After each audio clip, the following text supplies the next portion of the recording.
Hi students,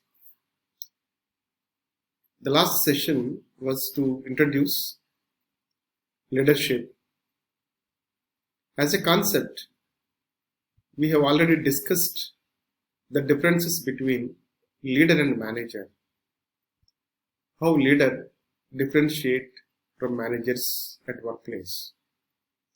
If one person reflects both attributes, leader as well as manager, so that is a desired the resource for the organization, so that organizational activities will be achieved with less efforts and the resources. So as a whole, we understood from the last session, leadership leadership reflects rather three important elements. One, interpersonal relations. Second, influence. Third is goal, common goal, you can say that. So leadership always goes with followers, right? If there are no followers, no leader.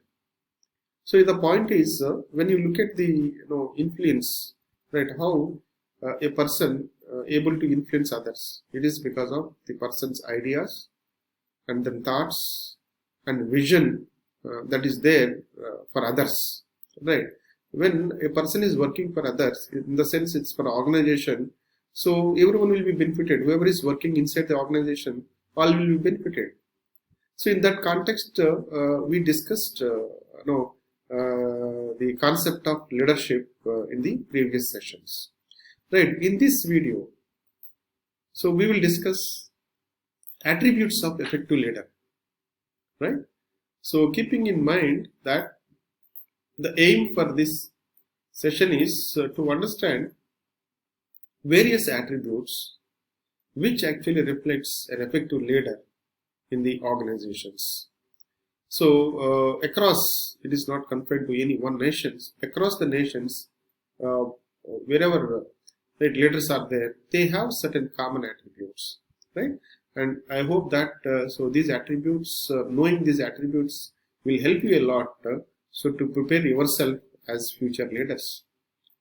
Then when you see the attributes, so what makes a person wants to follow a leader? That is the basic thing, right? So if you see the people wants to be guided by those they respect and then who they have a clear sense of direction. So as a follower, what I want, I look for a leader who has a clear sense of vision and direction for people, right? And when a manager has this leadership attribute, so then I'm very happy to follow my boss, right? So must be ethical, right? And then one has to have that values and ethical base, because I'm working for the society, I'm working for the organization, I'm working for others. So that is one important aspect. A sense of direction. So I have a clear thought and clear idea. I'm aware of that what for I'm working, right? Conveying a strong vision of the future. So I just clearly tell them that this is the purpose I'm working, and if you just follow me, I'll take you towards this end, so that all will be benefited. So this way you can see that the people will be motivated because of these kind of thoughts and ideas of a person who we just consider as a leader. When you see that what a leader is, so leader is a selfless and trustworthy, and himself or herself is trustworthy and trusting of the team members. So others will trust the individual who is actually selfless and trustworthy, and at the same time leader also has so much trust, the trust on others, right? So here you can see some of the other the characters like a honest, candid and ethical, just as good as followers as a leader. So what you are expecting, and as a followers from others, and you have to be the same like others. So that is one important. So that is what you can see as a leader. And then the another important thing is who is not a leader. That is another important issue here.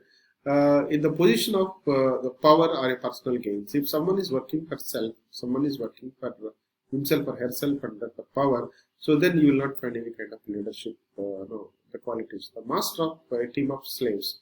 So you should not treat others like a slaves, or we should treat them with so much respect and then dignity, right? Someone who has all the answers. So if someone says that I have answers for everything, that person cannot become a leader. So here, much less whose answers are always right. So that is one important dimension. So the flawless and lack of the perfection. So you can see that the leader always a learner, learns continuously. So a person is learning continuously to lead others. So nothing it is like static or no one cannot say that I know everything in a given point of time. Always a leader says that I have to learn so much. I know very less, but still I have to explore many things. This is the way a leader presents himself or herself at workplace. So when you see that the most important, the key effective leaders, so what they have, trust and then confidence on others. So that is one important thing. And the most important thing is the effective communication. The communication is so effective and clear, and so that reflects three critical areas. The winning organizational trust and then confidence. So one is helping employees, right, and understand the company's overall business strategy, helping employees understand how they contribute to the achievement of the key business objectives, and then at the same time sharing information with employees on both how the company is doing and then how an employee own division is doing, and relatively to the strategic business objectives. So these are the key important aspects one has to have as a leader. So first of all, a leader is supposed to be selfless. A leader work for others, and then leader is not working for himself or power. And at the same time, the most important thing is the trusting and then confidence on himself, at the same time on others also. Others also supposed to trust. You have to create that type of rapport and the relations with others. So that's why interpersonal relations are very important in the leadership, right? So with this, let me conclude here. Looking forward in the to meet you all in the video 35, and thank you very much, and then we will meet again.